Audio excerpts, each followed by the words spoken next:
And welcome to the Lockdown Minnesota Twins podcast. Today is Tuesday, January 31st, and I'm your gracious host, Nash Walker. Been hosting this show for 4 off seasons, 3 seasons, been writing about the Twins at twinsdaily.com for 4 seasons and 4 off seasons. And today on the show, we have a very special guest, Dick Bremer, the voice of the Twins since 1983. Join us today graciously from the car on today's episode, which is brought to you by FanDuel Sportsbook. You can make every moment more with FanDuel Sportsbook. Visit fanduel.com/lockedon today to get started. They are the official sportsbook of Locked On. Like, subscribe, comment on the video to the channel. You can follow me on Twitter at NashWalker9. You can follow the show at Locked On Twins. I hope you enjoy this interview. Let me know what you think, and thank you so much for watching.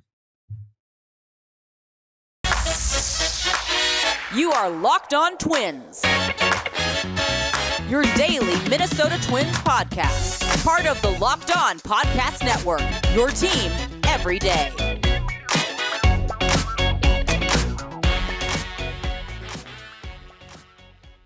So excited. Dick Bremer here with us today in the car, and Dick just got back. Winter Caravan, Diamond Awards, so much going around this time of year as we get ready for spring training. Dick, how was that? The Diamond Awards did a phenomenal job. Winter Caravan, it is an exciting time. How'd that go?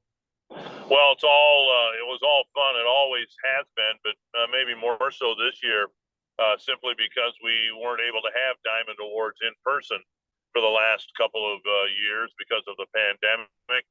We weren't able to have Twins Fest for the last couple of years. We weren't able to go out on Caravan. So all of it was quite cathartic for those of us who really consider those events and some other events as kind of the ramp up for the baseball season. So we're charged up and ready to go. What's your favorite part of the Caravan? It's great for me because I grew up here in the upper Midwest. So wherever I go, I ran into a friend of mine, a former friend, to be fair, in Brookings, South Dakota. I hadn't seen him in more than 50 years. Didn't know he was going to be there. So it's a homecoming of sorts for me to go out, whether it's, Duluth, Grand Forks, Sioux Falls, Brookings, Mankato. I get a chance to see friends and family along the way, and just to get the sense that, everybody else is ready for baseball too. Not just the broadcasters and the players, the fans too are ready to get a new season started.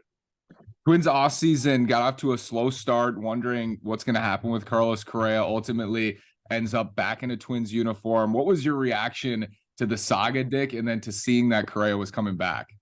Well, it's twice now he's managed to get my jaw to drop. The first time was last March when we were waiting to get down to Fort Myers for spring training to start. And I got up early, turned on my laptop, and saw that he had signed what turned out to be a 1-year deal with the Twins. And I couldn't believe I had to blink my eyes a few times to read the story on the internet and finally believe it. And kind of the same thing happened now here in recent weeks. He was signed and sealed but not delivered for both the Giants and the Mets. And lo and behold, he ended up with the Twins, which immediately made the Twins much more relevant for the 2023 season. It should be an interesting time. They added some defense as well, and Christian Vasquez, Joey Gallo in the outfield, Michael A. Taylor. Dick, last year, I think, impressed with Gio Urshela at third base. We all were. But how do you think the team's going to improve defensively in 2023? Well, like the 2022 season, will depend on how healthy the team is. If this can be a really good defensive team, if Jorge Polanco is healthy at second base, if Byron's healthy in center field, I think we'll be interested to see how much more mobility Jose Miranda has third base. I kind of get the sense that we'll be seeing at least a little bit of Joey Gallo at first base. We're excited about the improved pitching staff, and one of the reasons this pitching staff I think will be improved is because they're going to have a much better defensive ball club. Twins brought in Pablo Lopez. You had a chance to meet Pablo. What was your impression of him as a person? Well, just got a chance to meet him briefly during the Friday night Twins Fest live event.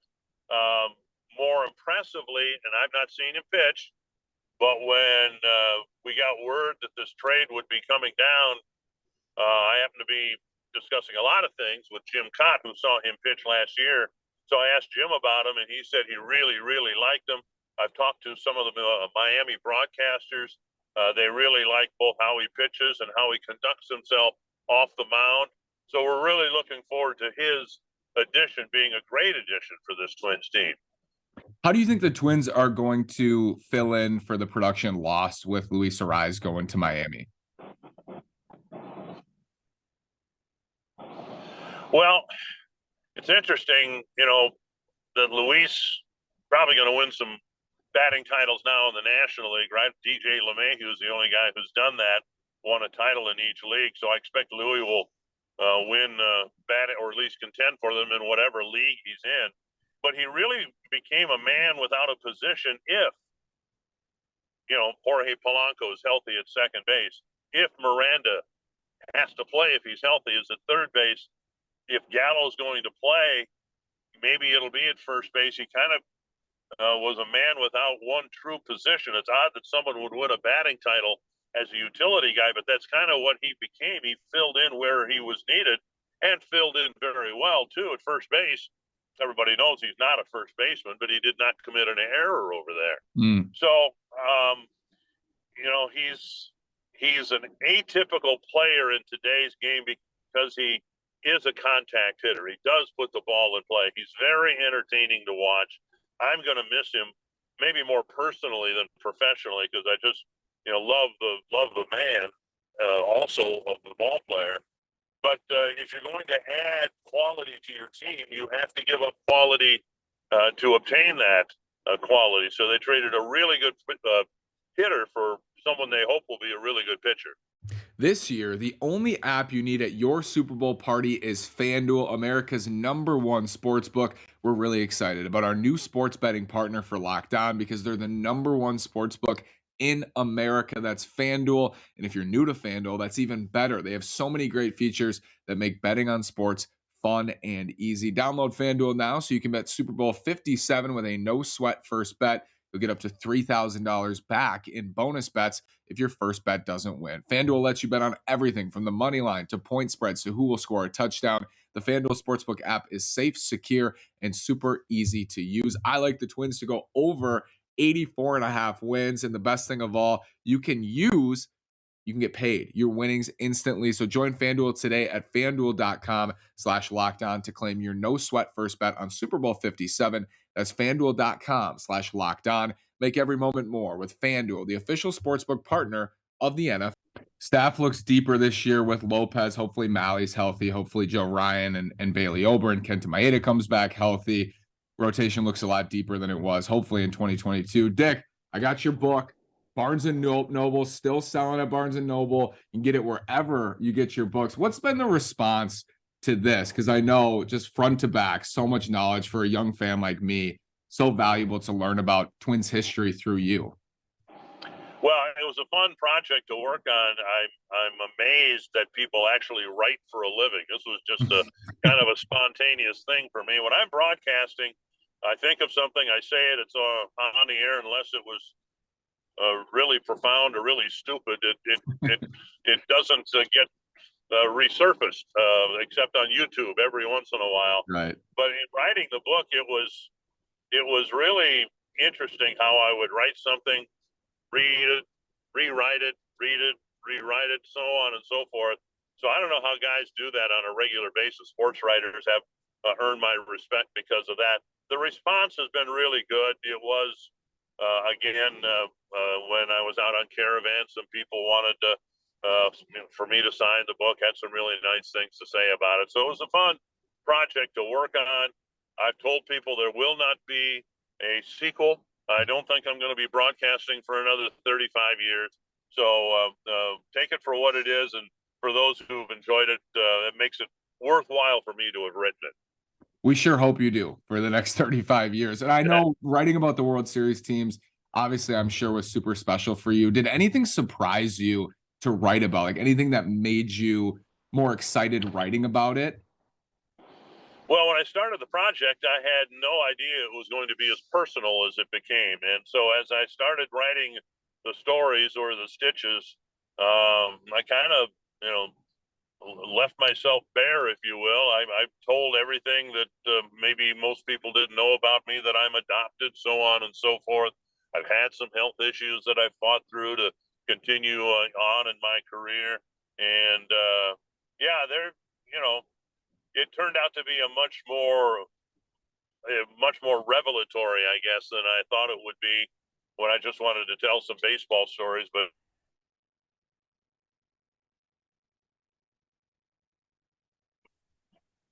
personal in nature. Dick, for me and my generation and so many generations, grew up with you calling games. And for me specifically, as a young man, Joe Mauer, Justin Morneau, what's it like having Justin in the booth with you now after calling games for him for so many years? Well, it's interesting because what I found over the years working with so many people, that so many of them are good when I didn't really have high expectations. I didn't think Tom Kelly was going to be a very good analyst in the booth, and he was outstanding. And Mm-hmm. my only reason for saying that was Tom didn't enjoy being having to deal with the media, and then he became a part of the media and was really, really good in the booth. Similarly, we never heard Justin talk very much when he played. The old cliche, he talked with his bat, right? And when he was doing interviews, the responses were usually 13 to 15 seconds, little sound bites. But he's just embraced this new role so comfortably, more comfortably than I think anyone, even Justin, would have expected. So the lesson to be learned for someone like me is, regardless of what you think you know about a person, sometimes they do a much better job in an uncomfortable role once they become comfortable with it. And it didn't take Justin very long to feel comfortable in the broadcast booth. Are you looking for a delicious treat, but you don't want all the fat and calories? Then you got to try a Built Bar. We just got through the holidays. I know my goal is to eat a little bit healthier throughout 2023. Built Bars, they're a great choice to do that. What makes Built Bars so good? Well, for starters, they're covered in 100% real chocolate. That's right, real chocolate. And they come in unbelievable flavors like churro, peanut butter brownie, and coconut almond. I'm not sure how Built does it, but these bars taste like a candy bar while maintaining amazing macros. And what's even better is that they are healthy, only 130 calories and 4 grams of sugar with a whopping 17 grams of protein. And now you don't need to wait around to get a box. For years, we've been talking about ordering your Built Bars at Built.com. Now you can get them at your local Walmart or Sam's Club. That's right. Head to your nearest Walmart today, walk to the pharmacy section, and grab yourself a box of Built Bars. You can pick up a 4-bar box of cookies and cream, double chocolate, or coconut puffs. If you're close to a Sam's Club, run in and grab a 13-bar box with our hit flavors, brownie, batter, and churro. You can thank me later. Built Bar is the best taste. You two certainly have the chemistry as well up there. Joe Mauer, inducted into the Twins Hall of Fame, the other side of that M&M boys. Do you believe, Dick, Joe Mauer is a Hall of Famer? That catchers just didn't do.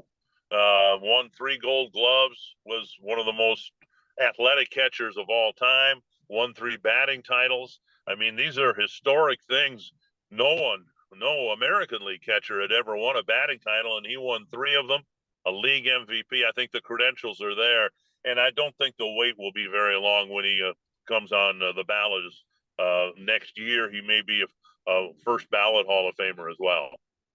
Twins moving on. It looks like with Miguel Sano still a free agent. Dick, do you think the current roster, Luis Arraez obviously in Miami, they're hoping Alex Kirilloff takes over some time at first base. Do you think they could use another big right-handed bat on the roster? Also trading Gio Urshela, we mentioned earlier. I don't see that happening, but as I said, I didn't see Carlos Correa re-signing with the Twins either. I think the best thing for Miguel Sano, frankly, would be a change of scenery, and I don't have a clue where that might be. But Miguel. Well, let me put it this way: this Twins team needs to get off to a good start this year. Mm-hmm. Miguel has always been a notoriously slow starter, and in a new environment, whether it's Kansas City, some other team, well, they might be able to sit through the strikeouts that are way too frequent in April and May, in the hopes that by June and July he's figured some things out. Then maybe there's some trade value there for a team that would be looking for a prospect in return. But I don't think things would be much different for Miguel early in the season in a Twins uniform, and then things would begin for him to snowball and the fan base as well. So I don't see that there's return engagement with Miguel Sano. Dick Bremer, a couple more questions for you. Thanks so much for joining us. What are your expectations for 2023 as far as Twins storylines, Twins identity, and kind of factor that into the American League Central as well, and what we saw with the Guardians and White Sox last year? Well, my hope is that it will be, this guy's a really good player. He just hasn't been able to stay on the field. And I think you can apply that hope to Byron Buxton, certainly, Alex Kirilloff. We all know that when Jorge Polanco, without the infusion of talent from outside the organization during the offseason, the Pablo Lopez's, you want to put Correa in that group, you can, Joey Gallo. I think, people are going to be reminded, well, there's a reason, the Twins have felt so highly about Alex Kirilloff all these years. Look what he can do when he's healthy. And the reports are so far he's been healthy. The hope is that Byron will stay healthy. So if this team, the nucleus, if it's healthy, can still be a very formidable nucleus, and then you add Correa and Gallo and some of the other people, and suddenly this Twins team could look very much like a contender, not only to win a division, but to do some damage in the playoffs. Jose Miranda's so good in 2021 in the minors. I think blown away by the adjustments he made after that slow start in April and May. Dick, what were your impressions of Jose in his first season, and what does that tell you about his potential in the future? Well, when he hits the ball, it stays hit for a while. He's very strong. He uses the whole field more than some of the other younger players that we've seen. Great power to right center field, and speed is not a part of his game. But as I said before, he's been working out vigorously in the off season. He's hired a nutritionist to try to trim down a little bit. And so if he can have that maybe quicker first step that comes in handy for third baseman all the time, I think he can be at least an average defender at third base, and the bat plays. I mean, he really looks like he's going to be a run producer for the Twins for many years to come. Dick Bremer, the voice of the Twins, thank you so much. Safe travels to you and your family. Enjoy your time, and we'll hear from you in Fort Myers. Thanks so much, Dick. You got it.